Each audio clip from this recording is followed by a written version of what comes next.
నరాల బలహీనత, రక్తహీనత, షుగర్, బీపీ కంట్రోల్ కోసం ఒకటే సూపర్ ఫుడ్. అదేంటో తెలుసా? Hello friends, welcome back to our channel. ప్రతిరోజు అలసటగా అనిపిస్తోందా? కాళ్ళు చేతులు తిమ్మిర్లు పడుతున్నాయా? చిన్న పని చేసినా నీరసం వస్తోందా? రక్తహీనతతో ఇబ్బంది పడుతున్నారా?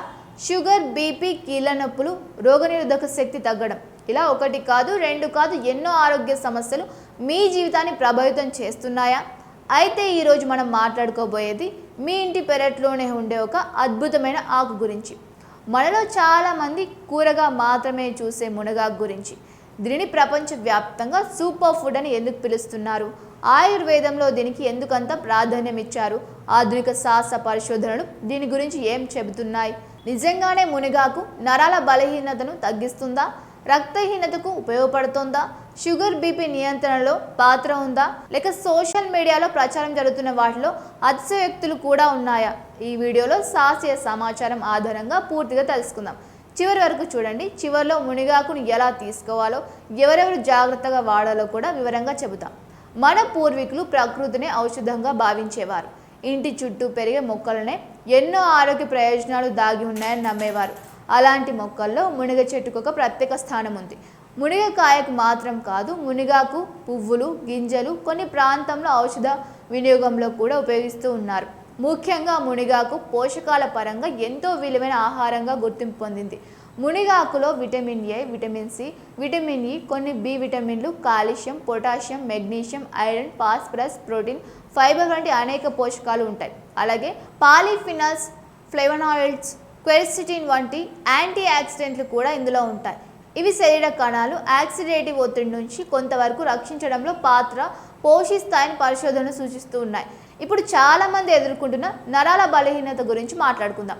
చేతులు తిమ్మిర్లు పట్టడం, కాళ్ళు మొద్దుబారిపోవడం, బలహీనంగా అనిపించడం, ఇవన్నీ ఒక మునగాకు లోపం వల్లే వస్తాయని చెప్పడం సరైనది కాదు. విటమిన్ బి12 లోపం, మధుమేహం, థైరాయిడ్ సమస్యలు, కొన్ని నరాల వ్యాధులు, మందుల దుష్ప్రభావాలు, ఇలా అనేక కారణాలు ఉండవచ్చు. అయితే మునగాకులో ఉండే కొన్ని బి విటమిన్లు, మెగ్నీషియం వంటి పోషకాలు సమతుల ఆహారంలో భాగంగా నరాల ఆరోగ్యానికి ఉపయోగపడవచ్చు. కానీ తీవ్రమైన నరాల సమస్యకు వైద్య పరీక్షలు మరియు సరైన చికిత్స తప్పనిసరి.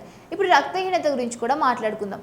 మన దేశంలో ముఖ్యంగా మహిళలు, యువవయస్కులు, గర్భిణీలు, పిల్లల్లో రక్తహీనత ఒక సాధారణ సమస్య. మునగాకులో ఐరన్ ఉంటుంది. అందువల్ల సమతుల ఆహారంలో భాగంగా మునగాకును తీసుకోవడం ఉపయోగకరంగా ఉండవచ్చు. అయితే తీవ్రమైన రక్తహీనత ఉన్న వారికి వైద్యులు సూచించే ఐరన్ మాత్రలు లేదా చికిత్సకి ఇది ప్రత్యామ్నాయం కాదు. అలాగే ఐరన్ శరీరంలో బాగా శోషించబడాలంటే విటమిన్ సి కూడా అవసరం. అందుకే నిమ్మరసం, ఉసిరి, నారింజ వంటి ఆహారాలతో పాటు సమతుల ఆహారం తీసుకోవడం మంచిది. ఇప్పుడు ఎముకల ఆరోగ్యం గురించి కూడా మాట్లాడుకుందాం. మునగాకులో కాల్షియం, ఫాస్ఫరస్, మెగ్నీషియం వంటి ఖనిజాలు ఉన్నాయి. ఇవి ఎముకల ఆరోగ్యానికి అవసరమైన పోషకాలు. అయితే ఎముకల బలం కోసం కేవలం ఒక ఆహారంపై ఆధారపడకూడదు. సరిపడ విటమిన్ డి, సూర్యరశ్మి, వ్యాయామం, ప్రోటీన్, ఇతర కాల్షియం వనరులు కూడా అవసరం. ఇప్పుడు షుగర్ గురించి చాలామంది అడుగుతూ ఉన్నారు. మునగాకు తింటే షుగర్ పూర్తిగా తగ్గిపోతుందా అని. దీనికి సమాధానం లేదు. కొన్ని చిన్న అధ్యయనాలు మునగాకులో ఉండే కొన్ని పదార్థాలు రక్తంలో గ్లూకోజ్ స్థాయిలపై అనుకూల ప్రభావం చూపే అవకాశం ఉందని సూచిస్తూ ఉన్నాయి. కానీ ఇవి ఇంకా పరిమిత పరిశోధనలు మాత్రమే.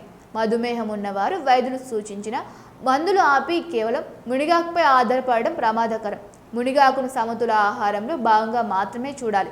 అదేవిధంగా బీపీ విషయంలో కూడా కొన్ని పరిశోధనలు మునగాకులో ఉండే పొటాషియం వంటి పోషకాలు ఆరోగ్యకరమైన ఆహారంలో భాగంగా ఉపయోగపడవచ్చని సూచిస్తూ ఉన్నాయి. కానీ అధిక రక్తపోటు ఉన్నవారు వైద్యులు సూచించిన మందులు వాడడం మంచిది. ఎందుకంటే నియంత్రణలో లేని బీపీ, గుండెపోటు, స్ట్రోక్, మూత్రపిండాల సమస్యలకు దారితీయవచ్చు. మునగాకులో ఉన్న యాంటీ ఆక్సిడెంట్ల గురించి కూడా తెలుసుకుందాం. మన శరీరంలో ప్రతిరోజు సహజంగా ఫ్రీ రాడికల్స్ అనే అణువులు ఏర్పడతాయి. ఇవి అధికమైతే కణాలపై ప్రభావం చూపవచ్చు. పండ్లు, కూరగాయలు, ఆకుకూరల్లో ఉండే యాంటీ ఆక్సిడెంట్లు వీటి ప్రభావాన్ని తగ్గించడంలో సహాయపడతాయి. మునగాకు కూడా అలాంటి పోషకాహారంలో ఒక మంచి భాగం. ఇప్పుడు రోగనిరోధక శక్తి గురించి కూడా మాట్లాడుకుందాం. చాలామంది ఒకే ఆహారం తింటే ఇమ్యూనిటీ పెరుగుతుందని అనుకుంటారు. కానీ నిజానికి రోగనిరోధక శక్తి అనేది ఒక ఆహారంతో పెరగదు. సమతుల ఆహారం, సరిపడ నిద్ర, వ్యాయామం, ఒత్తిడి నియంత్రణ, పరిశుభ్రత, టీకాలు ఇవన్నీ కలిసి శరీర రక్షణ వ్యవస్థను బలోపేతం చేస్తాయి. మునగాకు అందులో ఒక పోషకాహార ఎంపిక మాత్రమే. కంటి ఆరోగ్యం గురించి కూడా మునగాకు మంచి గుర్తింపు ఉంది. ఇందులో విటమిన్ ఏ పూర్వ పదార్థాలు ఉంటాయి. ఇవి కంటి ఆరోగ్యానికి ఉపయోగపడే పోషకాలు. కానీ కంటి సమస్యలు ఉంటే వైద్య పరీక్షలు చేయించుకోవడం తప్పనిసరి. చర్మం, జుట్టు గురించి సోషల్ మీడియాలో ఎన్నో ప్రచారాలు కనిపిస్తూ ఉన్నాయి. మునిగాకులో ఉండే విటమిన్లు, యాంటీ ఆక్సిడెంట్లు, ఖనిజాలు ఆరోగ్యకరమైన ఆహారంలో భాగంగా చర్మం, జుట్టు ఆరోగ్యానికి సహాయపడవచ్చు.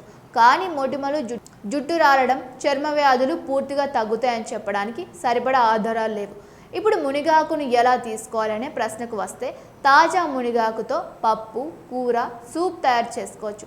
కొందరు ఎండబెట్టి పొడి చేసి మజ్జిగలో లేదా ఆహారంలో కలుపుకొని తీసుకుంటారు. ఏ రూపంలో తీసుకున్నా మితంగా తీసుకోవడం మంచిది. ఒకే రోజులో ఎక్కువగా తీసుకుంటే కొందరికి కడుపు ఉబ్బరం లేదా జీర్ణ సమస్యలు రావచ్చు.